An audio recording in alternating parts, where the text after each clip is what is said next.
जय हिंद प्यारे विद्यार्थियों, आप सबका का स्वागत है। आज के इस नए वीडियो में आप देख रहे हैं mission Jharkhand board exam YouTube channel. दोस्तों, आप सबों के लिए बहुत बड़ी खबर निकल के सामने आ रही है। दी आप कक्षा 8वीं 9वीं और 11वीं के छात्र हैं। दोस्तों, आप सबों के लिए यहाँ पर बहुत बड़ी खबर है। साथ ही साथ इस वीडियो के अंत में आपको बताएंगे, यदि आप कक्षा 10वीं और 12वीं के छात्र हैं, आप सबों के लिए परीक्षा पैटर्न और मॉडल पेपर से संबंधित क्या खबर है, पूरी जानकारी मिलेगी। चलिए स्टार्ट करते हैं इस वीडियो को। और यदि आप चैनल पर नए हैं तो चैनल को सब्सक्राइब कर लीजिए और बेल नोटिफिकेशन को प्रेस कर लीजिए ताकि आपको वीडियो मिले सबसे पहले। यहाँ दिया फिर से वर्ष 2020 के पैटर्न पर होगी 9वीं और 11वीं की परीक्षा। तो क्या है पूरी खबर, चलिए देखते हैं। तो देखिए यहाँ पे लिखा हुआ है, राज्य में अब कक्षा 8वीं 9वीं और 11वीं की बोर्ड परीक्षा फिर से पुराने पैटर्न पर होगी। 2 टर्म में परीक्षा का प्रावधान समाप्त होने के बाद अब OMR सीट पर परीक्षा लेने का निर्णय लिया गया है। तो जैसा कि आप सबों को पता है कि आपका 2 टर्म में पहले परीक्षा लेने का निर्णय लिया गया था, लेकिन अभी हमारे माननीय शिक्षा मंत्री श्री जगन्नाथ महतो जी ने अभी निर्णय लिया कि आपका जो परीक्षा सिर्फ 1 टर्म में होगा। तो चलिए कोई बात नहीं। यहाँ पर वर्ष 2022 में कक्षा 8वीं 9वीं और 11वीं की परीक्षा 2 टर्म में हुई थी। 1 टर्म की परीक्षा OMR सीट पर तथा दूसरे टर्म की परीक्षा उत्तर पुस्तिका पर ली गई थी। यानी आपका जो एग्ज़ाम था 2 टर्म में हुआ था, लेकिन इस साल 2023 में आपका जो परीक्षा पैटर्न में बदलाव किया गया। अब आपका परीक्षा पैटर्न कैसा होगा, तो देखिए यहाँ पर लिखा हुआ है कि आपका जो वर्ष 2022 में परीक्षा पैटर्न था उसका क्या था। तो OMR सीट पर हुआ था तथा इसमें किस प्रकार के प्रश्न थे, इसमें बहुविकल्पीय प्रश्न भी थे, जबकि उत्तर पुस्तिका आपको दिया गया था। तथा अब विद्यार्थियों, अब वर्ष 2023 में होने वाली परीक्षा फिर से 2020 के पैटर्न पर होगी। तो ज्ञात हो कि कोरोना का कारण 2021 में परीक्षा नहीं हुई थी, तो साल 2021 में कोई परीक्षा नहीं हुआ था। अब 2022 में बदले हुए पैटर्न पर परीक्षा हुई थी। देखिए विद्यार्थियों, आप सबों का जो वर्ष 2023 में होने वाली परीक्षा है फिर से 2020 के पैटर्न पर होगी। यानी ज्ञात हो कि कोरोना के कारण वर्ष 2021 में परीक्षा नहीं हुई थी, अब 2022 में बदले हुए पैटर्न की परीक्षा हुई थी। अब 2023 में फिर से 2020 के पैटर्न पर परीक्षा होगी। कक्षा 9वीं में एक साथ 2 विषय की परीक्षा ली जाएगी। सबसे महत्वपूर्ण खबर आप सबों के लिए कक्षा 9वीं और 11वीं और 8वीं के लिए। तो देखिए आप लोग का परीक्षा किस प्रकार से लिया गया है, यहाँ पर दिया गया है। तो देखिए यहाँ पर सबसे पहला बात जो आपका दिया गया है कि आप लोगों का जो परीक्षा होगा 1 दिन में 2 परीक्षा लिया जाएगा।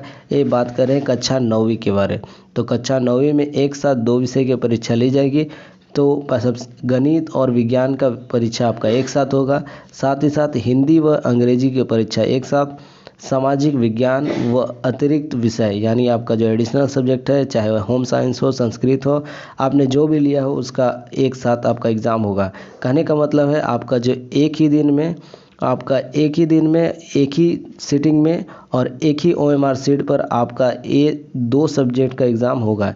यानी मान के चलते हैं आपका 50 + 50 करके आपका जो प्रश्नों का संख्या रहेगा, आपका जो फुल मार्क्स 100 मार्क्स का रहेगा, 50-50 मार्क्स का एक सब्जेक्ट का रहेगा। आगे देखते हैं कक्षा आपका 8वीं के लिए यहाँ पर क्या दिया गया है। तो कक्षा 8वीं में 3 विषय की परीक्षा एक साथ ली जाएगी। इसमें गणित, विज्ञान और सामाजिक विज्ञान की परीक्षा एक साथ लिया जाएगा। यानी कक्षा 8वीं के बच्चों का एग्ज़ाम एक दिन में एक सीटिंग में और 3 विषय का आपका परीक्षा लिया जाएगा, गणित, विज्ञान और सामाजिक विज्ञान। इसके साथ ही आप लोग का एग्ज़ाम हिंदी, अंग्रेजी और एक अतिरिक्त विषय का जो परीक्षा होगा एक दिन में एक ही सीटिंग में आप लोग का एक ही साथ लिया जाएगा। साथ ही बात करें कक्षा 11वीं में साइंस के विद्यार्थियों और कॉमर्स के विद्यार्थियों के लिए, तो यहाँ पर आप सबों के लिए कक्षा 11वीं में साइंस व कॉमर्स के विद्यार्थियों का एक साथ 2 विषय का एग्ज़ाम लिया जाएगा। एक दिन में एक ही सीटिंग में एक साथ 2 विषय का एग्ज़ाम लिया जाएगा। तथा आर्ट्स के विद्यार्थियों के लिए बात करें तो एक दिन में एक ही सीटिंग में आपका 3 विषय की परीक्षा होगी। और ऐसा हमारे शिक्षा मंत्री ने कहा है कि 1 टर्म में परीक्षा को लेकर यही निर्देश जारी किया गया है। साथ ही साथ यहाँ पर देखिए, यहाँ पर एक और कुछ लिखा हुआ है। देखिए आप लोग का जो मॉडल प्रश्न पत्र तैयार हो गया था, लेकिन अब जैसे आपका जो परीक्षा का पैटर्न है उसको बदल देने के कारण अब आपका एक टर्म में आपका जो परीक्षा होने के कारण अब नए सिरे से मॉडल प्रश्न पत्र फिर से तैयार किए जाएंगे। ये कहना है हमारे आज का खबर में। साथ ही साथ आप आपको बता दें कक्षा 10वीं और 12वीं के लिए, तो आप लोग मैट्रिक और इंटर के परीक्षार्थियों के लिए आपको बता दें कि आपका जो परीक्षा का जो पैटर्न है यहाँ पर जारी होगा, यानी आपका जो एक टर्म में परीक्षा होगा, साथ ही साथ आप लोग का सब्जेक्टिव प्लस ऑब्जेक्टिव दोनों प्रकार के प्रश्न आने वाले हैं। अभी तक आप लोग का जो मॉडल पेपर के संबंध में अभी कोई भी दिशा निर्देश नहीं आया है। इसका कारण ये है कि आप लोग का जो नया पैटर्न आया है, इसके वजह से आप लोग का फिर से आप लोग का मॉडल पेपर फिर से बनाया जाएगा। साथ ही साथ आपका जो सिलेबस के विषय में जो क्वेश्चन था, आपका सिलेबस आपको घटाया नहीं जाएगा ना बढ़ाया जाएगा, आपका सिलेबस जो था वही रहेगा, क्योंकि आपको सब्जेक्टिव और ऑब्जेक्टिव दोनों प्रकार के प्रश्न को आपको तैयारी करना होगा। तो आप लोग बहुत ही अच्छे तरीके से तैयारी में लग जाइए और बहुत बढ़िया से अपना एग्ज़ाम के लिए तैयारी करिए। आपके पास ज़्यादा समय नहीं बचा है, अभी 4 महीना का समय है, आप अच्छे से तैयारी कर सकते हैं। इस चैनल के साथ जुड़े रहिए, आपको डे टू डे सारी अपडेट मैं देता रहूँगा और आपको स्टडी के सिलेबस किस प्रकार से, नया सिलेबस, आपका स्टडी मेथड क्या होने वाला है, सब कुछ मैं आपको कवर करूँगा। तो चैनल को सब्सक्राइब जरूर कर लेना। मिलते हैं नई वीडियो में, तब तक के लिए अपना ख्याल रखिए। जय हिंद, वंदे मातरम।